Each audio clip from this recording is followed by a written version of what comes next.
Good evening, people of the internet. Today we are watching Tales from the Crypt again. This is episode 3.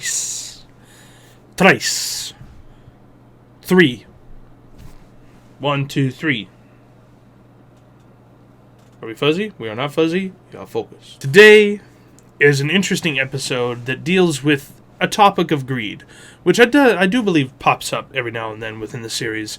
And greed and fame, and how it can corrupt somebody internally, but also the people around them. And it does it in this kind of silly, pseudoscientific fashion. But it also gets serious every now and then. And when it gets serious, it actually gets pretty serious. And it involves a lot of death. I hope you enjoy. Dig that cat. He's real gone.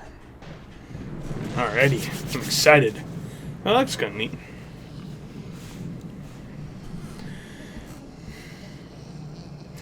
The Crypt Keeper getting ready for another long day. Yeah. That was a very interesting looking match. Fans, and welcome to my crawly crypt. This little drama is about one of life's unexpected pleasures. Dying, that is.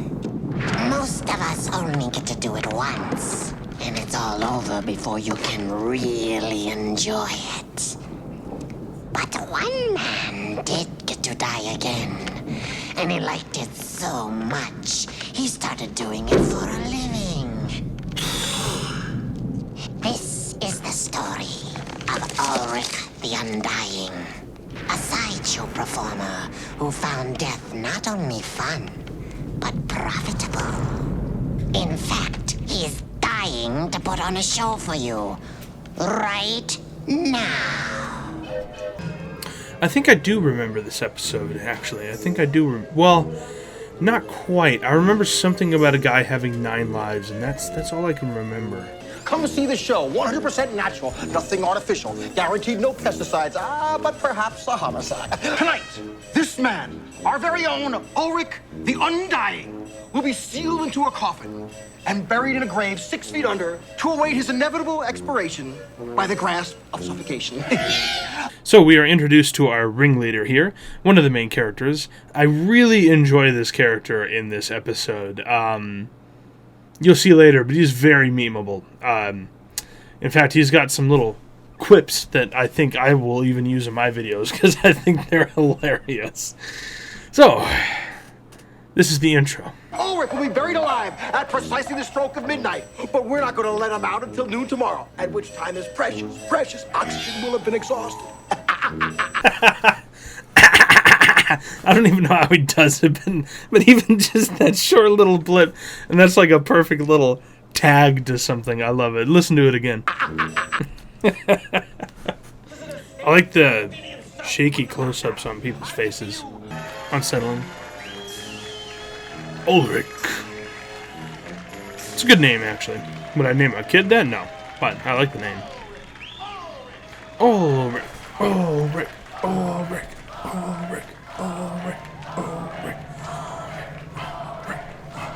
When they dig me up, I'll be dead.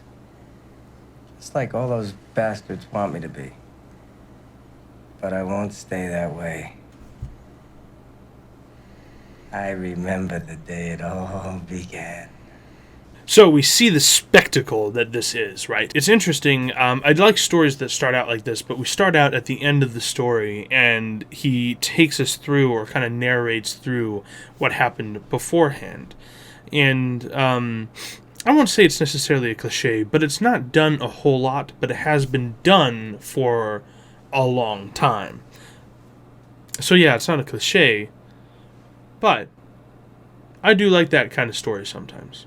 How would you like to be rich? Hey, get out. Richer than you ever thought possible. Richer than you ever dreamed of. This money, my life savings, will be yours. If you consent to a small experiment. Where is it? Where is it? I could have done without that transition. That was a little stupid, but it's dated, so. These shows the brain of a cat near death. No, What's your point, Doc? my point is that this cat didn't die, not permanently. An hour later, he was healthy as a kitten. And the same thing happened again and again until the 9th time when he finally stayed dead. Oh, you hear the echo on the 9th time. I how.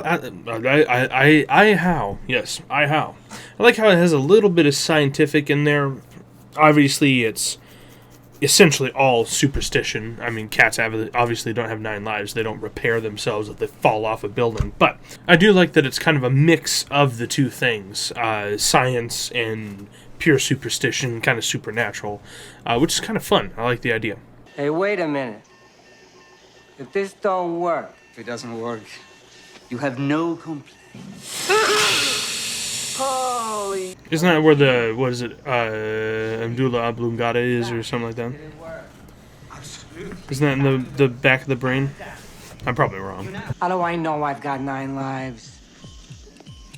Bam, motherfucker. To kill you.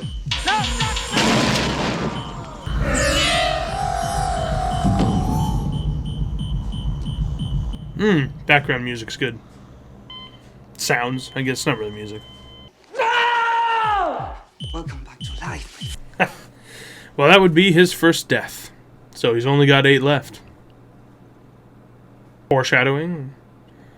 Heavy-handed foreshadowing. I do like how there are a lot of parts of this episode that are goofy, and it kind of gets you in this kind of like fun sort of vibe, but it does turn serious every now and then, and when it turns serious, it actually really cranks it up to serious, as much as they could put on TV back in the day. I really appreciate that, because the juxtaposition between the two levels makes the serious parts more unsettling than if the entire thing was serious.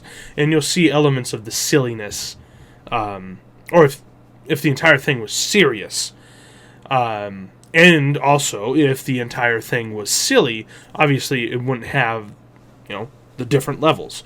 So I like that they put that in there. It's a clever way to make the serious scenes even more serious, is by doing that. And it's a rather simple way to do it. Enough to finance my years of my longevity research and enough, of course, to buy you an ocean of alcohol. What do I gotta do? An ocean of alcohol. An ocean of alcohol. So here is the crux of the story. And what I think the story is really about. I think it's about greed and how it overtakes us. Because as we watch all of these characters, every character falls down this path of greed. And they all suffer for it in different ways. And I really like that. I like the way that it's done. In this episode, they explore it without punching you in the face, saying, hey, greed is bad! Greed is bad! No, they don't do that. They allow you to sit into the story and absorb the story. But the point of the story isn't heavy-handed. I mean, perhaps a little bit. I would assume that most of the people watching the story don't immediately assume that greed is the point of it. They probably do understand that, but I think most people will just watch this and have fun with the episode. Anyways, I am one of those strange people that likes to think deep into random stuff, and I hope you are here to join me on that. Yeah, but Ulrich the Undying is different. You see, he doesn't escape. He actually dies right before your eyes. He dies? Yes. Okay, strange love, I'll give it a shot. I hope it works. I can use the money. I like the idea of mad scientist and in combination with turn of the century carnivals. God, I couldn't spit the word out. It's interesting they start with drowning first, because it's, I think, one of the easier ways to die, if I remember right. Those chains are plastic. That's hilarious. Dinner with me later. Dinner. Eat. After you're done, I'll wait here, okay? That's funny. We are also introduced to the love interest of the story, who falls to a lot of the same traps as a lot of the other characters. Basically, the story is just saying, don't lose yourself. You'll see that. But it's saying that super serious note with a very silly costume on. It's like a clown, like the silliest looking clown you've ever seen come up to you and talk to you about financing and why you shouldn't be greedy and not lose yourself in show business. I like it. It's so interesting.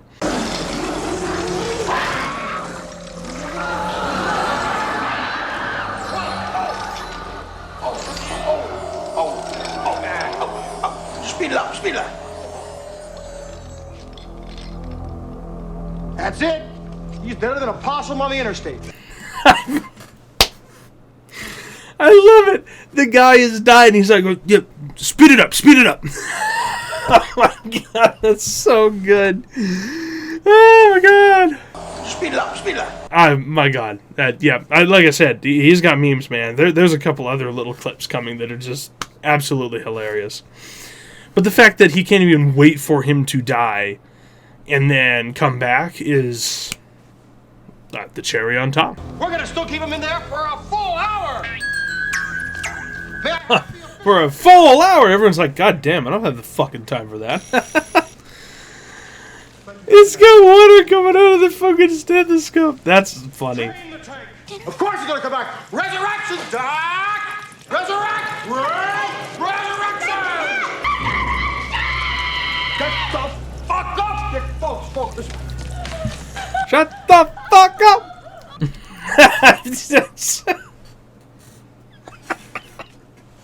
Shut the fuck up! Oh my god, that could be used in so many memes, man. That's hilarious. So, what I was trying to say about drowning, which I think I said in that section, Get the fuck up! there's a lot of easier ways to die. In your sleep, lethal injection, whatever it is. Overdose on morphine, although that's probably not too pleasant. Expiration due to drowning, supposedly, you panic at first, but apparently there's supposed to be this almost euphoric feeling before you die, I guess. That's what they say anyways, or at least that's what I've heard. I don't know if that is up-to-date research, but as far as I have heard and that I remember, that it's supposed to be like that. So I find it interesting that is the first death that he chose, was one that is easier. Him kind of tiptoeing into the field, tiptoeing to the danger, him not fully jumping in yet. Although there could be a point to say that him going into the water is him plunging into it as well. So I guess you could take it both ways. Yeah, a little bit. I do like mine a little better, though. The tent falls down, Red! What's your name, honey?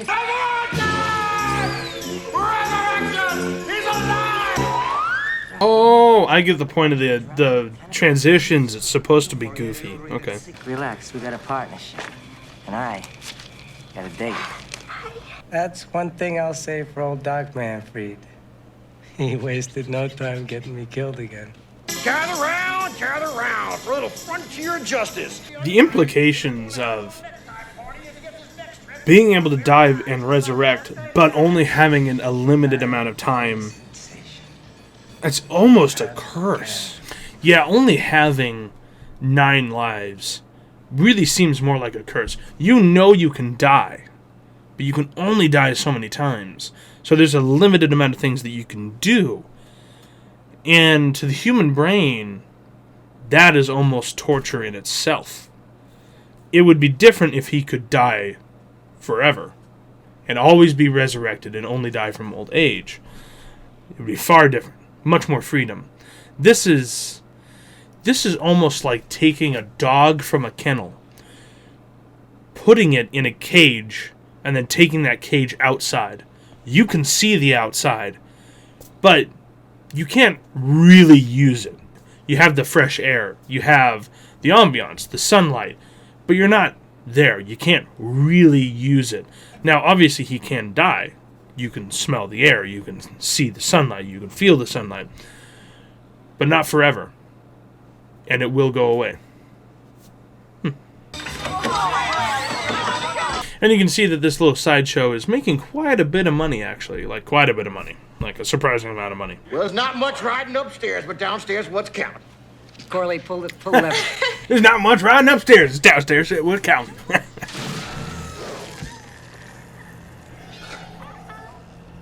Oh, it actually suffocated him. It didn't break his neck. That's bad hanging. Corley, rope, grab the rope. Corley, I don't want to waste the life. If you didn't know, hanging is supposed to snap your neck, and usually it's not a very, precise system. But usually it will kill them instantaneously. If it doesn't, it can cause strangulation and a whole bunch of other very unpleasant things. But it's kind of interesting that they didn't break his neck. They actually made him suffocate. Which, man, this guy's going through a lot just for some dough, man. Like, whoa, he's going through a lot. There's an awful lot of money at dying, isn't there? As long as I get my percentage. Hey, Doc, no problem. I mean, after all, you're the guy counting the money, right? Well, that was my share. I figured it was time to boost my profits. So I waited just for the right moment. But hey, I got 6 lives. How many lives do you have? Wait, slow down. Wait. Fast car for the 80s, man. No hard feelings, Doc. Gather round. Do you think that's a mistake? I think it's a mistake that he killed the doctor. Big mistake. But the greed got the better of him, unfortunately. Oh, 5, 2. It's a 5. 5. 1, 0, 5, 9, 0.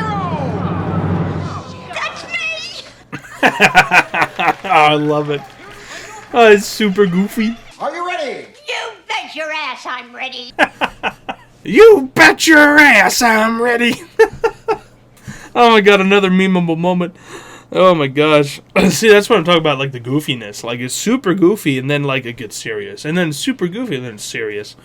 I really like that. The ups and downs. It's like you're on a roller coaster. It's like you're at a theme park, and you're on a roller coaster.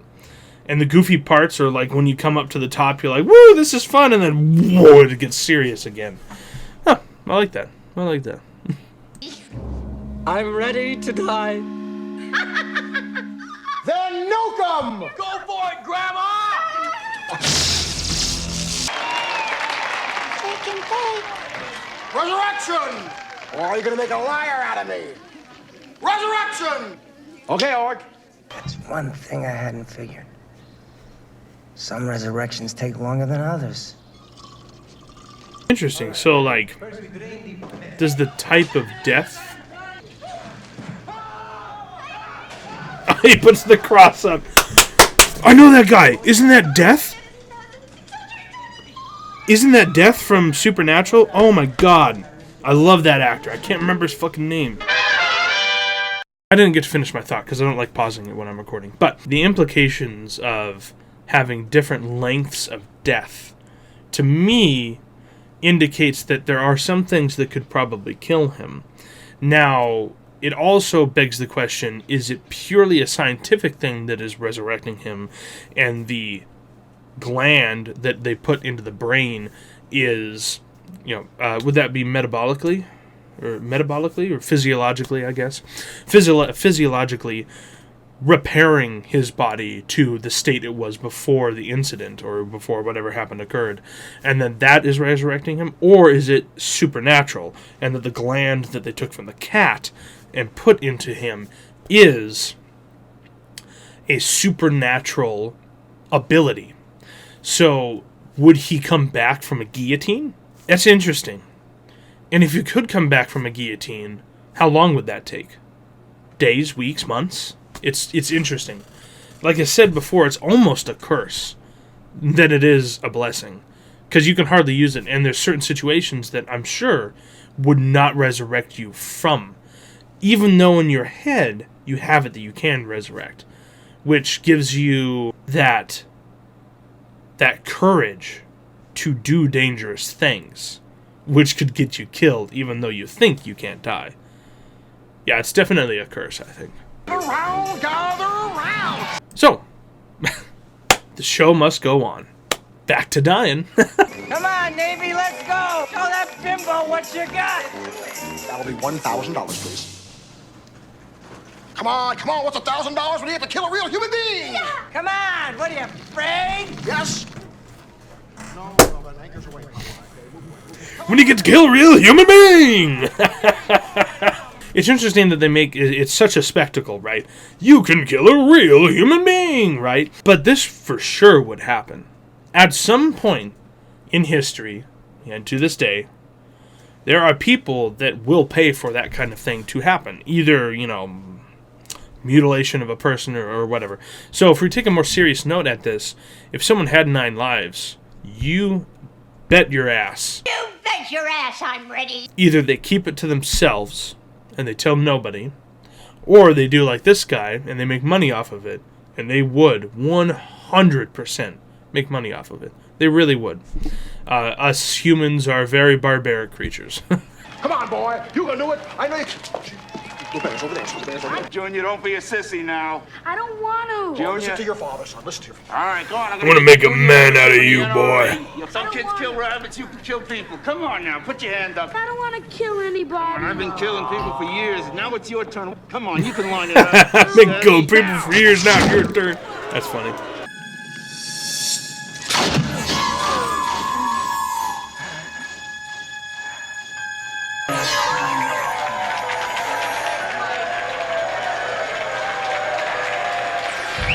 Interesting. He's religious, huh? I wonder... God, what would that feel like? It's just...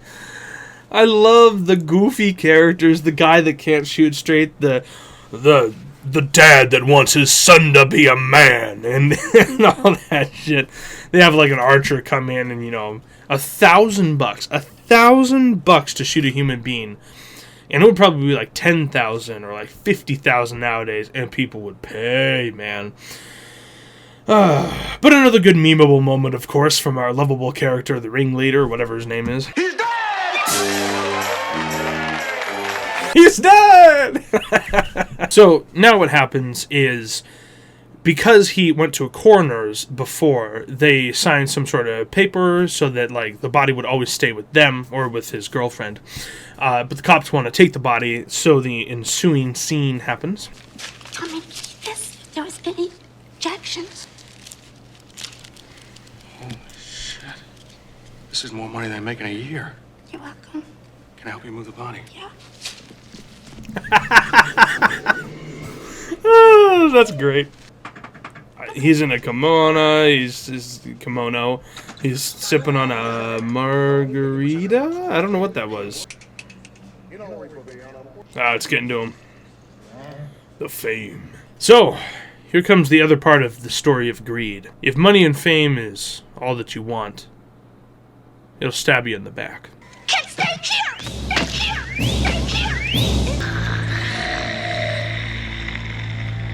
I gotta go now. No hard feelings forever, okay? Because, just, I do find it interesting that both the ringleader and his girlfriend have some sort of religious thing that they do after they kill him for either money or to steal his money. She gives a little prayer, and the ringleader had the is that Catholic? The Catholic cross. It's interesting that they do that even though they are doing something that is inherently a sin. I mean, it is a sin in religion, but they're still doing it because that pull for money is just too strong for them to ignore. Double-crossed me. She killed me and took the money that I died for. Well, I still have one life left, and this life is gonna pay me plenty. You want what? I want everything. All of the profits, 100%. 100%, but that'll leave me with practically nothing. Oh, think about the sick metal performances he could have. That'd be cool. Yeah. Just imagine you're up on stage. Oh, dude. And just, that'd be hilarious. He'd make headlines everywhere. Honestly, he would probably make more money. Here we go. Hey, listen, over. When you get to hell, don't forget to write. Hey, it's fun in your eye. Although I do feel a little bad about the doc. So, it comes to our last death. The final one. Anyone else see where this is going? But what the hey? I'm already set for life. And all because of that poor little kitty. Poor dead little kitty. Too bad he had to die. Wait a minute. That cat. It died. It already died once. It only had 8 lives left. Oh my God. I don't have 9 lives. Hey! Hey, stop! I don't have 9 lives! Somebody!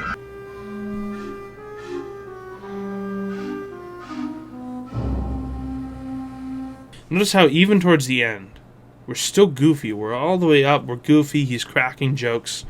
But when it gets serious, man, it does get serious. And I really like that about this episode. It's a fairly taught or a lesson that has been done many times before. But I really like the way they did it. Oh, and the cat for symbolism at the end. I really enjoy that as well. If you watch the episode, which I do suggest that you do, you'll notice that there's cats everywhere in the episode, and so it's kind of hinting at, obviously, because he has cat stuff in his brain, whether that be physiological, actual scientific, or if it's just plain supernatural. But there's cats everywhere, and the cat sitting on his grave at the end is kind of interesting. There, there. Nice kitty. Get!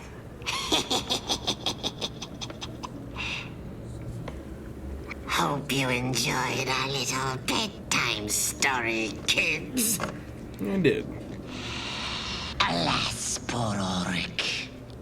Miss a bet. Though dying for dollars could have been a popular game show, they could have put it in between Wheel of Misfortune and the newly dead game. Unless they buried it in the wrong time slot.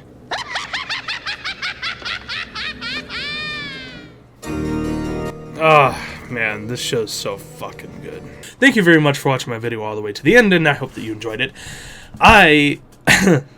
Man, I have to say it every time. I love this show. It's just, little things here and there. They do a lot of really precise things in the background. Like I was talking about the cats. The cats are everywhere. They don't come out and punch you. It's hidden in the background. You have to kind of find it. But it really sets it up so that the story feels good. You know that it is... Yeah, I lost my train of thought. And I do not know where that train has gone. It has disappeared. I really have no idea what I was saying. I have no idea. I totally lost my train of thought. Oh my god, what was I saying? Oh, and anyways, back to it. I love the ringleader, the guy that got to play the main character. I thought he did a pretty good job. I don't think he's the best actor I've seen in the series, but when he was in the coffin and he was recollecting, I think was my favorite part about his acting. Because he calmed down a little bit and he wasn't overacting as much. Now, he didn't overact a whole lot. I'm not saying he was an overactor. I'm just saying that when he was in the coffin, he was more relaxed and the emotions felt more real from him, especially when he's talking about how she backstabbed him. Literally backstabbed him. Which I think is amazing that the show does that, where they have puns everywhere. Like, she literally backstabs him. Literally, because it was written in the script. It's not figurative. But I guess it would be figurative literally. Literally figurative. But anyways, okay, I don't know what I'm doing. I'm getting off track so much. You know what? My train? I missed my train of thought again. It's gone. I don't know where it went. I don't know what I was telling you. Oh my god. What was I saying? And the chick, obviously I don't know her name. I think she did a wonderful job playing the ditzy blonde, which was pretty common in the 80s. But, like, her voice and her style of acting was perfect for the role, because she's super goofy, but still did something absolutely nefarious at the end. So the whole episode is just a whole hodgepodge of just really interesting ups and downs, which I enjoyed quite a lot. So, well, hopefully have you... I